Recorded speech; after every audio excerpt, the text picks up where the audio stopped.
తనను ప్రేమించి మరో అమ్మాయిని పెళ్లి చేసుకున్నాడని పోలీసులకు ఫిర్యాదు చేసింది ఓ యువతి. వికారాబాద్ జిల్లా కులకచర్ల మండలం ఇప్పాయిపల్లికి చెందిన స్వాతి హైదరాబాద్లో ఓ ప్రైవేట్ ఆసుపత్రిలో స్టాఫ్ నర్సుగా పనిచేసేది. అదే ఆసుపత్రిలో ల్యాబ్ టెక్నీషియన్గా పనిచేస్తున్న మహబూబ్ నగర్ జిల్లా గండీడ్ మండలం అంచన్పల్లికి చెందిన మనోహర్తో పరిచయం ఏర్పడింది. ఇద్దరు 3 ఏళ్లుగా ప్రేమించుకున్నారు. విషయం తెలియడంతో నిశ్చితార్థం జరిపారు కుటుంబ సభ్యులు.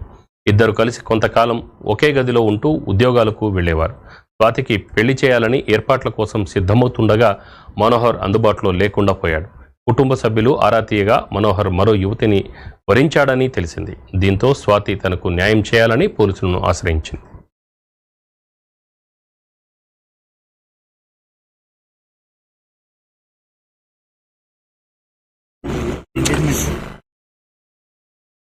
ఈ మన కోచ్కి ప్రతాప్ రెడ్డి అని ఉంటాడు. నేను పిల్లాన్ని పట్టుకొస్తాం మాట్లాడదామని అన్నాడు. 3 మాటలు పట్టుకొచ్చిండు. నేను ఉళ్ళని అంటే ఎట్లా అంటే కలిసి తిరిగి 2 ఏళ్ళ సంది పిల్లల జీవితం ఏమి చేస్తాము అని మేము అడిగితే కానీ నా మీద కేసు కావాలంటే అరే అట్లా అంటే అట్లా నెల సంది ఆపినాం. మారుతాడేమో అని వాడు మారేటట్లేడని తీరా వస్తే ఎస్ఐ ఎదిరించిండు. కేసులు అయితే అట్లా ఇట్లా అని డిఎస్పీ ఉండే ఆ రోజు సిఐ ఉండే పిలిపించి వాడికి మోటివేషన్ చేసేవి. ఒక అమ్మాయితో ఇట్లా తిరిగినావు నువ్వు, ఆ అమ్మాయిని ఎవరు చేసుకుంటారు అది అంటే సరే అని 2 రోజులు టైం ఇస్తాం, 2 రోజులు కన్నా మోటివేషన్ చేంజ్ అయ్యిరా అంట అని చెప్పాను. నిన్న సిఐ దగ్గర వచ్చి అరే ఏమంటారు చేసుకోరా నీ వేరే పెళ్లి చేసుకున్నావు అని అనుమానం వస్తుందంటే చేసుకోలేను సార్ ఏమని నిన్న సిఐ అడిగేసరికి చేసుకున్నారు సార్ అని. పిల్లెవరు అంటే మాబ్నార్, ఏడ వేసుకున్నవారు అంటే మాబ్నార్ అని. ఫోటోలు చూపిరంటే ఫోటోలు లేవు సార్ అని. లేవంటే ఎట్లా ఫోటోలు చూపి పెట్టిపించుకొని సార్ బెదిరిస్తే వాళ్ళ ఫోటోలు చూపించే. అమ్మాయి కోసం న్యాయం జరగాలని కోరుకో.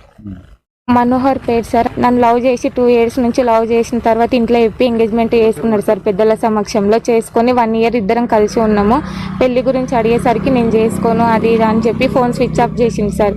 ఇంట్లో వాళ్ళకి కాల్ చేసి అడిగితే ఇంట్లో వాళ్ళు మాకు తెలియదు, అబ్బాయి నువ్వు కలిసే ఉన్నారు కదా, అబ్బాయి ఎక్కడికి వెళ్ళిన ఆ విషయం కూడా అన్నీ నీకే తెలుసు, మాకు మళ్ళీ ఫోన్ చేయకండి, మళ్ళీ ఫోన్ చేస్తే మంచిగా ఉండదు, మీరు ఏం చేసుకుంటారో చేసుకోండి అని చెప్పేసి చేతులు ఎత్తేసారు సార్. నాకు అప్పుడు ఎటు వెళ్ళాలో అర్థం కాక కులకచర్ల పిఎస్కి వచ్చాను సార్. పిఎస్కి వచ్చి సార్ ఇట్లా జరిగింది సార్, ఫోన్ స్విచ్ ఆఫ్ వస్తుంది, అబ్బాయి 1 month నుంచి తిరుగుతూనే ఉన్నాం పోలీస్ స్టేషన్ చుట్టూ.